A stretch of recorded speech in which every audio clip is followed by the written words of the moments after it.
الحمدللہ رب العالمین والصلاة والسلام علی سید الانبیاء والمرسلین اما بعد فاعوذ باللہ من الشیطان الرجیم بسم اللہ الرحمن الرحیم۔ فرقہ وہابیہ کے عقائد کے بارے میں کچھ عرض کر رہا تھا۔ صفحہ نمبر 216 پر صاحب بہار شریعت ارشاد فرماتے ہیں کہ برادران اسلام بغور سنیں اور میزان ایمان میں تولیں کہ ایمان سے زیادہ عزیز مسلمان کے نزدیک کوئی چیز نہیں۔ بے شک اور ایمان اللہ و رسول عز و جل و صلی اللہ تعالی علیہ وآلہ وسلم کی محبت و تعظیم ہی کا نام ہے۔ ایمان کے ساتھ جس میں جتنے فضائل پائے جائیں وہ اسی قدر زیادہ فضیلت رکھتا ہے، اور ایمان نہیں تو مسلمانوں کے نزدیک وہ کچھ وقعت نہیں رکھتا، اگرچہ کتنا ہی بڑا عالم و زاہد و تارک دنیا، کتنا ہی عالم ہو، زہد و تقوی کا مالک ہو، دنیا سے کنارہ کشی کر کے راہ خدا میں ہو وغیرہ بنتا ہو۔ مقصود یہ کہ ان کے مولوی اور عالم فاضل ہونے کی وجہ سے انہیں تم اپنا پیشوا نہ سمجھو، جبکہ وہ اللہ و رسول عز و جل و صلی اللہ تعالی علیہ وآلہ وسلم کے دشمن ہیں۔ کیا یہود و نصارہ بلکہ ہنود ہندوؤں میں بھی ان کے مذاہب کے عالم یا تارک دنیا نہیں ہوتے؟ ضرور ہوتے ہیں۔ ہندوؤں کے اندر بھی عالم ہوتے ہیں، دنیا کو ترک کرنے والے ہوتے ہیں۔ کیا تم ان کو اپنا پیشوا تسلیم کر سکتے ہو؟ ہرگز نہیں۔ اسی طرح یہ لا مذہب و بد مذہب، یہ جو وہابیہ کا مذہب ہے، لا مذہب و بد مذہب، تمہارے کسی طرح مقتدا نہیں ہو سکتے، یعنی یہ ایسے نہیں ہو سکتے کہ جن کی اقتدا کی جائے۔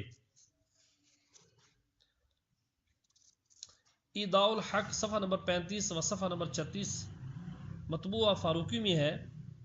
اس میں صاف تصریح ہے، واضح ہے کہ اللہ تعالیٰ کو زمان و مکان و جہت کونہ سمت سے پاک جاننا اور اس کا دیدار بلا کیف ماننا بدعت گمراہی ہے، حالانکہ یہ تمام اہل سنت کا عقیدہ ہے۔ تو اس قائل نے تمام پیشوایان اہل سنت کو گمراہ بدعتی بتایا۔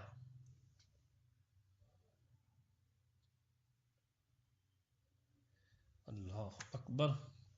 عالمگیری میں ہے کہ اللہ تعالیٰ کے لیے جو مکان ثابت کرے وہ کافر ہے۔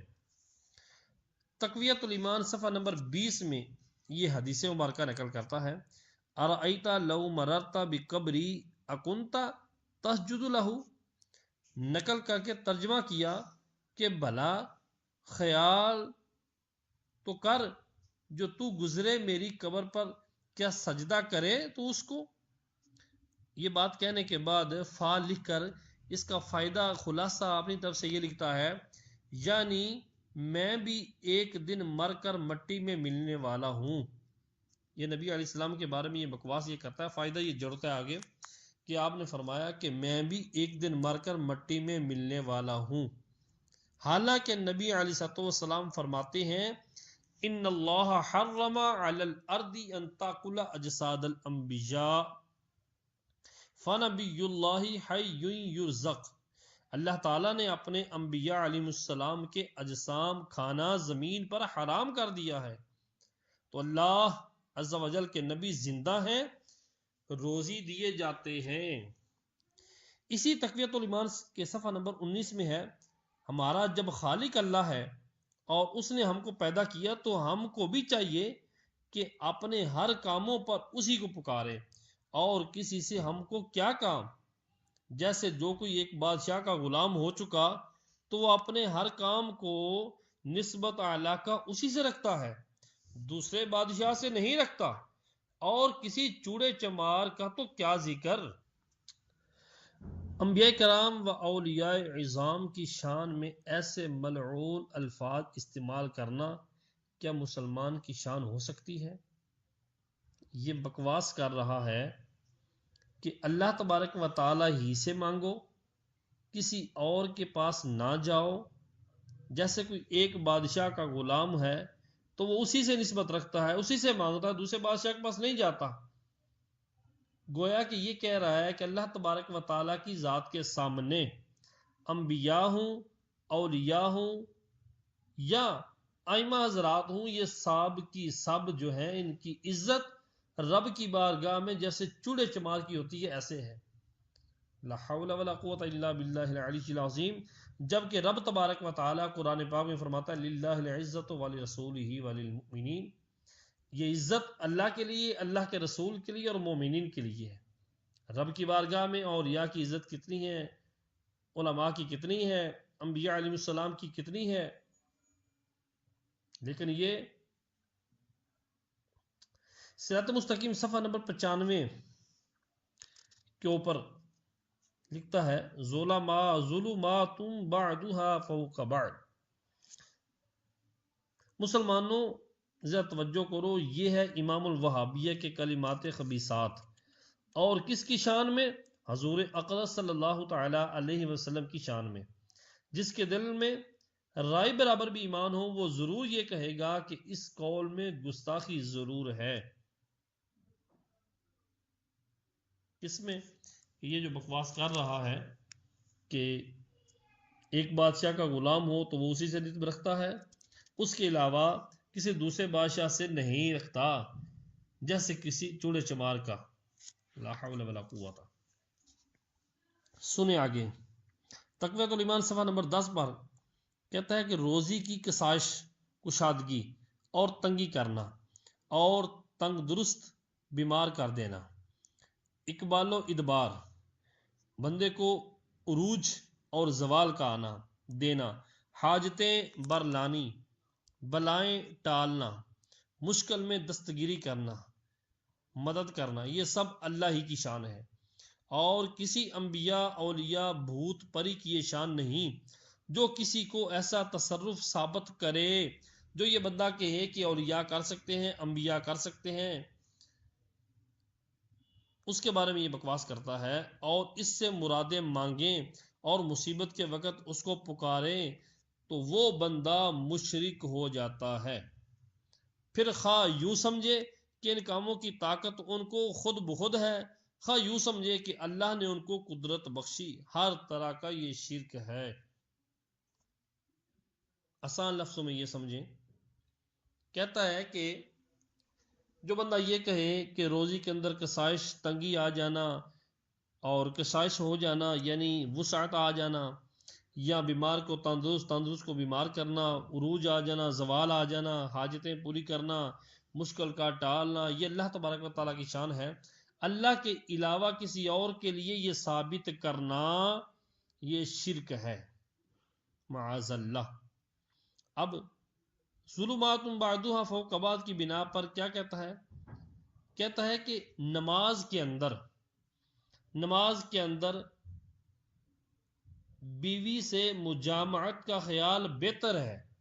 بندہ نماز پڑھ رہا ہے اور بیوی کے ساتھ نماز کے اندر ہی خیال میں جمع کر رہا ہے، تو یہ معاملہ، یہ خیال کرنا بہتر ہے اس کے اس خیال سے کہ نماز کے اندر اس کو شیخ کامل کا یا اس کو امام الانبیاء صلی اللہ تعالی علیہ وآلہ وسلم کا خیال آ جائے۔ مزید کیا بکتا ہے کہ نماز کے اندر اپنے گائے گدھے کی صورت میں مستغرق ہو جائے، کوئی اپنے گائے یا گدھے کی صورت میں سوچ و بچار میں لگ جائے، خیال آ جائے تو نماز نہیں ٹوٹتی، جبکہ نبی کا خیال آ جائے تو نماز ٹوٹ جاتی ہے۔ کیوں؟ کہتا ہے کہ گدھے کا خیال یا گھوڑے کا خیال آئے گا تو نماز میں توجہ نہیں بٹے گی، نبی کا خیال آ گیا تو توجہ بٹ جائے گی، تعظیم ہو جائے گی نبی کی، تو نماز کے اندر دوسرے کی تعظیم کرنا یہ شرک ہے، یہ کفر ہے۔ تو اس سے بندہ یہ پوچھے آیا کہ صحابہ کرام علیہم الرضوان جب نمازیں پڑھتے تھے تو صحابہ فرماتے ہیں کہ دو کام کرتے تھے، نماز بھی پڑھتے تھے، سرکار کا دیدار بھی کرتے تھے۔ اب اس سے یہ بندہ پوچھے کہ جب نماز کے اندر تشہد بیٹھتا ہے، السلام علیکہ ایہا النبی پڑھتا ہے، تو جب سلامتی بھیج رہا ہے امام الانبیاء کی ذات پر، جب کہتا ہے السلام علیکہ ایہا النبی، اے نبی تجھ پر سلامتی ہو، تو کیا دل میں نبی کا خیال نہیں آئے گا؟ اللہ اکبر۔ ہماری تو نماز ہی وہ ہوتی ہے جو یار زاد میں گزاری جائے، جو یار کی یاد میں نماز ہو، ہماری تو نماز ہی وہ ہوتی ہے۔ اللہ تبارک و تعالی عقل سلیم عطا فرمائے۔ اب یہ کہتا ہے کہ نبی ولی کچھ نہیں کر سکتا۔ اللہ تبارک و تعالیٰ قرآن مجید فرقان حمید کے اندر ارشاد فرماتا ہے، صفحہ نمبر کتاب کا 222، اغناہم اللہ و رسولہ من فضلہ، ان کو اللہ و رسول نے غنی کر دیا اپنے فضل سے۔ قرآن تو کہتا ہے کہ نبی صلی اللہ علیہ وسلم نے دولت مند کر دیا، اور یہ کہتا ہے کسی کو ایسا تصرف ثابت کرے کہ وہ غنی کرنے والا ہے یا کچھ دینے والا ہے یا مشکل کشائی کرنے والا ہے، ایسا تصرف کسی کے لیے ثابت کرے تو مشرک ہے۔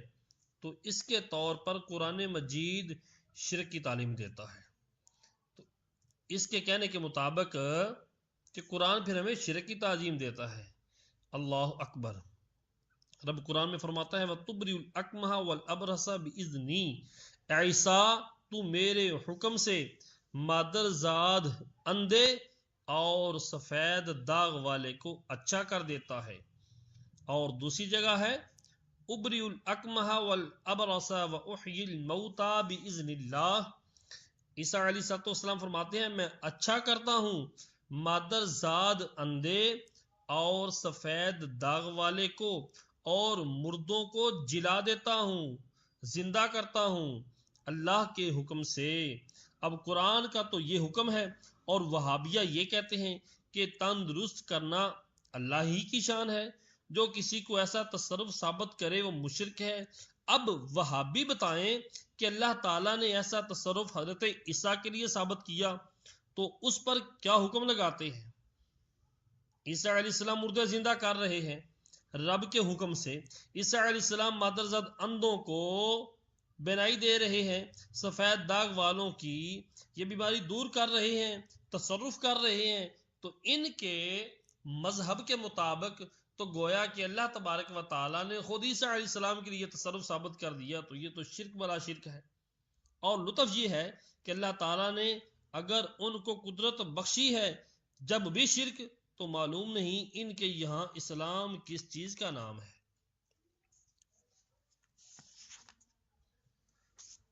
تقویۃ الایمان صفحہ نمبر 11، گرد و پیش کے جنگل کا ادب کرنا، یعنی وہاں شکار نہ کرنا، درخت نہ کاٹنا، یہ کام اللہ نے اپنی عبادت کے لیے بتائے ہیں۔ پھر جو کوئی کسی پیغمبر یا بت کے مکانوں کے گرد و پیش کے جنگل کا ادب کرے اس پر شرک ثابت ہے، خواہ یوں سمجھے کہ یہ آپ ہی کی تعظیم کے لائق ہیں، یا یوں کہ ان کی اس تعظیم سے اللہ خوش ہوتا ہے، ہر طرح شرک ہے۔ یہ کہہ رہا ہے کہ جو کوئی کسی پیغمبر یا بت کے مکانوں کے گرد و پیش کے جنگل کا ادب کرے اس پر شرک ثابت ہے، حالانکہ متعدد احادیث کے اندر یہ بات ثابت ہے۔ آقا نے علیہ السلام نے ارشاد فرمایا ابراہیم علیہ السلام نے مکہ کو حرم بنایا اور میں نے مدینہ کو حرم کیا، اس کے ببول کے درخت نہ کاٹے جائیں اور اس کا شکار نہ کیا جائے۔ آقا خود فرما رہے ہیں مکہ اور مدینہ کے جو ببول کے درخت ہیں وہ نہ کاٹے جائیں۔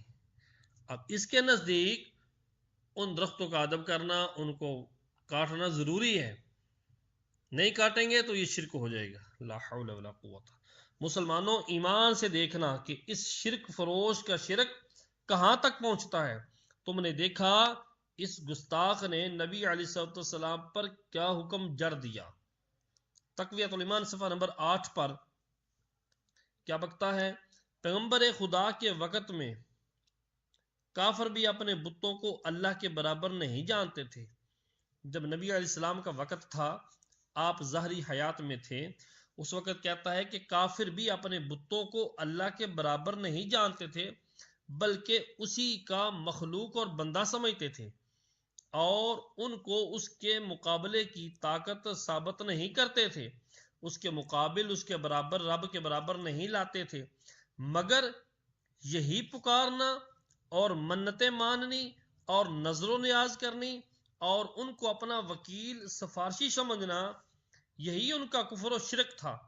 سو جو کوئی کسی سے یہ معاملہ کرے، آج کے دور میں کہتا ہے جو کوئی کسی کو پکارے، منتیں مانے، نظر و نیاز کرے، جو کوئی یہ معاملہ کرے گو کہ اس کو اللہ کا بندہ مخلوق ہی سمجھے، تو بس وہ بندہ ابو جہل اور وہ شرک میں دونوں برابر ہے، معاذ اللہ۔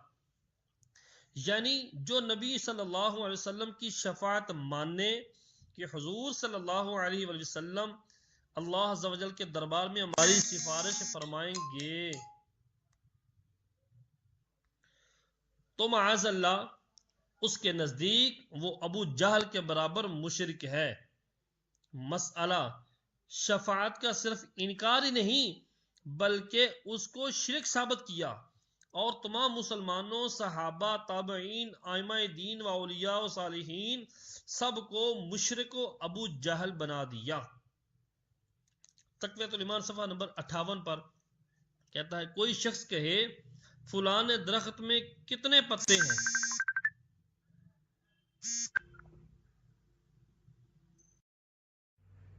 کوئی شخص کہے فلاں درخت میں کتنے پتے ہیں یا آسمان میں کتنے تارے ہیں، تو اس کے جواب میں یہ نہ کہے کہ اللہ و رسول ہی جانے، کیونکہ غیب کی بات اللہ ہی جانتا ہے، رسول کو کیا خبر۔ لا حول ولا قوت، سبحان اللہ۔ خدائی اسی کا نام رہ گیا کہ کسی پیڑ کے پتے کی تعداد جان لی جائے ان کے نزدیک۔ تقویۃ الایمان صفحہ نمبر 7 پر کیا کہتا ہے؟ اللہ صاحب نے کسی کو عالم دنیا میں تصرف کرنے کی قدرت نہیں دی، اس میں انبیاء کرام کے معجزات اور اولیاء اعظام کی کرامت کا صاف انکار ہے۔ اللہ تعالیٰ فرماتا ہے فالمدبرات امرا، قسم فرشتوں کی جو کاموں کی تدبیر کرتے ہیں، تو یہ قرآن کریم کو صاف رد کر رہا ہے کہ اللہ تبارک و تعالیٰ خود ہی سب کچھ کرتا ہے، دنیا کے اندر تصرف کرنے کی قدرت کسی کو نہیں دی، جبکہ رب خود قرآن میں کہتا ہے فالمدبرات امرا، قسم فرشتوں کی جو کاموں میں تدبیر کرتے ہیں۔ صفحہ نمبر 22 میں کہتا ہے جس کا نام محمد یا علی ہے وہ کسی چیز کا مختار نہیں۔ تعجب ہے کہ وہابی صاحب تو اپنے گھر کی تمام چیزوں کا اختیار رکھیں اور مالک ہر دو سرا صلی اللہ تعالی علیہ وآلہ وسلم کسی چیز کے مختار نہیں۔ اس گروہ کا ایک مشہور عقیدہ یہ ہے کیا کہ اللہ تعالی جھوٹ بول سکتا ہے، لا حول ولا قوت، بلکہ ان کے ایک سرغنہ ایک گرو نے تو اپنے ایک فتوے میں یہ لکھ دیا کہ وقوع کذب کے معنی درست ہو گئے۔ وہ کہتا ہے کہ پیچھے والے نے کہا کہ جھوٹ بول سکتا ہے، اس نے کہہ دیا کہ وقوع کذب کے معنی درست ہیں، یعنی اللہ تبارک و تعالیٰ سے جھوٹ صادر ہو گیا، وہ بول چکا۔ جو یہ کہے کہ اللہ تعالیٰ جھوٹ بول چکا، ایسے بندے کو ان کے نزدیک فاسق اور گمراہ نہیں کہیں گے، فسق اور گمراہ سے وہ معمون ہے۔ اللہ اکبر، خدا کو جھوٹا ماننا، پھر بھی اسلام و سنیت و اصلاح کس بات میں فرق نہ آیا؟ معلوم نہیں ان لوگوں نے کس چیز کو خدا ٹھہرا لیا ہے۔ ہم یہ کہتے ہیں کہ اللہ تبارک و تعالی ان عیوب سے پاک بری منزہ ہے کہ اللہ تبارک و تعالی یہ جو عیوب ہیں ان سے اس طرح پاک ہے کہ یہ بندے کے لیے صفات ہیں. یہ جھوٹ بولنا، غیبت، چغلی، حسد، یہ عیوب بندوں کے ہیں. اللہ تبارک و تعالیٰ کی ذات ان سے پاک ہے اور اللہ تبارک و تعالیٰ کے لیے جھوٹ بولنا محال ہے. اب رب کی قدرت میں یہ کمی یا یہ نقص نہیں کہ وہ محال پر قادر نہیں، ان چیزوں پر جھوٹ پر قادر نہیں. وہ رب کی قدرت میں کچھ کمی یا نقص نہیں، بلکہ ان عیوب کے اندر یہ نقص ہے کہ یہ اللہ تبارک و تعالیٰ کی قدرت کے تحت نہیں آ سکتے.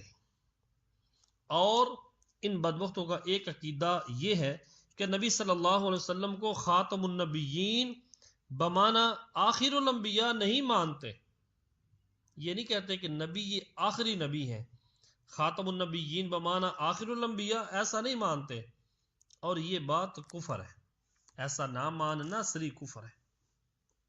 کیا کہتا ہے تحذیر الناس کے اندر؟ یہ کہتا ہے کہ عوام کے خیال میں تو رسول اللہ سلام، خالی کہتا ہے سلام، اور سلام لکھنا نبی صلی اللہ علیہ وسلم کے ساتھ یہ حرام ہے. کہتا ہے کہ عوام کے خیال میں تو رسول اللہ کا خاتم ہونا اس معنی کے ساتھ ہے کہ آپ کا زمانہ پہلے انبیاء کے بعد ہے اور آپ سب میں آخر نبی ہیں. مگر اہل فہم پر روشن ہوگا کہ تقدم و تاخر میں کوئی فضیلت نہیں، کہ نبی کا بعد میں آ جانا یا پہلے آ جانا کچھ فضیلت کا حامل نہیں ہے. پھر مقام مدح میں ولاکن رسول اللہ خاتم النبیین فرمانا اس صورت میں کیوں کر صحیح ہو سکتا ہے؟ یعنی اس بات کا خلاصہ یہ سمجھیں کہ یہ جو فرمانا کہ ہاں اگر اس وصف کو اوصاف مدح میں سے نہ کہیے تو اس مقام کو مقام مدح نہ قرار دیجیے، تو البتہ خاتمیت و باعتبار تاخر زمانے تو صحیح ہو سکتی ہے. بکواس یہ کرتا ہے. آسان لفظوں میں یہ سمجھ لیں آپ، کہتا ہے نبی کے تقدم یا تاخر میں آ جانا یہ کوئی فضیلت کا حامل نہیں. اور کہتا ہے عوام کے ذہن میں رسول اللہ کا خاتم ہونا اس معنی کے ساتھ ہے کہ رسول اللہ انبیاء کے بعد آئے ہیں تو یہ خاتم ہے. یہ معنی ہرگز یہ نہیں لے رہا کہ یہ خاتم النبیین ہے، یہ آخری نبی ہیں، ان کے بعد کوئی نبی نہیں آ سکتا. یہ معنی یہ مراد نہیں لے رہا. یہ معنی یہی کہتا ہے کہ یہ گویا کہ اس طرح ہے جیسا کہ دیگر انبیاء کے بعد آئے ہیں تو یہ آخری نبی ہیں، خاتم ہیں ان کے. پہلے تو اس قائل نے خاتم النبیین کے معنی تمام انبیاء سے زماناً متاخر ہونے کو خیال عوام کہا کہ یہ عوام کا خیال ہے کہ نبیوں سے، تمام نبیوں سے زمانہ کے اعتبار سے بعد میں آئے ہیں، عوام کا خیال ہے. اور یہ کہا کہ اہل فہم پر روشن ہے، واضح ہے کہ اس میں بذات کچھ فضیلت نہیں، حالانکہ حضور اقدس صلی اللہ علیہ وآلہ وسلم نے خاتم النبیین کی یہی معنی بکثرت احادیث میں ارشاد فرمائے. تو معاذ اللہ اس قائل نے حضور اقدس صلی اللہ علیہ وسلم کو عوام میں داخل کیا، عوام میں سرکار کو شمار کر دیا اور اہل فہم سے خارج کیا. پھر اس نے ختم زمانی کو مطلقاً فضیلت سے خارج کر دیا. کہتے ہیں ختم زمانی جو بعد میں آنے والا زمانہ ہے اس کی کوئی فضیلت نہیں، مطلقاً فضیلت سے خارج کر دیا. حالانکہ اسی تاخر زمانی کو، اسی زمانہ کے اعتبار سے متاخر ہونے کو، سرکار کے بعد میں آنے کو خود سرکار صلی اللہ علیہ وسلم نے مقام تعریف میں ذکر کیا ہے. پھر صفحہ نمبر 4 پر لکھا کہ آپ موصوف بوصف نبوت بذات ہے. کہتے ہیں آپ نبوت کے وصف کے ساتھ بذات شامل ہے، اور سوا آپ کے اور نبی موصوف بوصف نبوت بالعرض ہے. کہتے ہیں آپ کی نبوت و بذات ہے لیکن باقی نبیوں کی نبوت بذات نہیں، وہ بالعرض ہے. لا حول ولا قوت الا باللہ. بلکہ صفحہ نمبر 16 پر بالفرض، بلکہ بالفرض آپ کے زمانہ میں بھی کہیں اور کوئی نبی ہو، جب بھی آپ کا خاتم ہونا بدستور باقی ہے. کہتا آپ کے ہوتے ہوئے بھی کوئی اور نبی بھی آ جائے تو آپ پھر بھی خاتم النبیین ہی باقی ہے. لا حول ولا قوت، یعنی اور نبی کا ہونا ممکن مان رہا ہے. بلکہ اگر بالفرض بعد زمانہ نبوی بھی کوئی نبی پیدا ہو تو بھی خاتمیت محمدی میں کچھ فرق نہ آئے گا. اس کے نزدیک یہ ہے نبی علیہ الصلوۃ والسلام کی ظاہری حیات کے بعد نبی آ سکتا ہے، اور آ جائے تو پھر بھی خاتمیت محمدی میں فرق نہیں آئے گا. چہ جائے کہ آپ کے معاصر، آپ کے زمانہ ہم زمانہ کسی اور زمین میں، یا فرض کیجئے اسی زمین میں کوئی اور نبی تجویز کیا جائے. لا حول ولا قوت. لطف یہ کہ اس قائل نے ان تمام خرافات، تمام جھوٹی باتوں کا ایجاد بندہ ہونا خود تسلیم کر لیا کہ میں خود یہ بات سارے ایسے ہی کر رہا ہوں، اپنی طرف سے مان رہا ہے. صفحہ نمبر 34 پر ہے، اگر بوجہ کم التفاتی بڑوں کا فہم کسی مضمون تک نہ پہنچا تو ان کی شان میں کیا نقصان آ گیا، اور کسی طفل نادان، کسی ناپاغن نہ سمجھ بچے نے کوئی ٹھکانے کی بات کہہ دی تو اتنی بات ہے کہ وہ عظیم شان ہو گیا. ہاں، بعد وضوء حق ظاہر ہونے کے بعد اگر فقط اسی وجہ سے کہ یہ بات میں نے کہی اور وہ اگلے کہہ گئے تھے میری نہ ماننے، اور وہ پرانی بات گائے جائیں، تو قطع نظر اس بات کو چھوڑ کر اس کے کہ قانون محمد نبوت، محبت نبوی صلی اللہ علیہ وسلم سے یہ بات بہت بعید ہے. ویسے بھی اپنی عقل فہم کی خوبی پر گواہی دیتی ہے. یہیں سے ظاہر ہو گیا کہ جو معنی اس نے تراشے ہیں، گڑھے ہیں، سلف میں کہیں اس کا پتہ نہیں. بزرگان دین کے اندر کسی بزرگ نے یہ معنی مراد نہیں لیے جو یہ اپنی طرف سے گھڑ رہا ہے. اور نبی صلی اللہ علیہ وسلم کے زمانہ سے آج تک جو سب سمجھے ہوئے تھے اس کو اس نے خیال عوام کہہ کے رد کر دیا. اس میں کچھ فضیلت نہیں. اس قائل پر علماء حرمین طیبین نے جو فتویٰ دیا ہے وہ حسام الحرمین کے مطالعہ سے ظاہر ہے.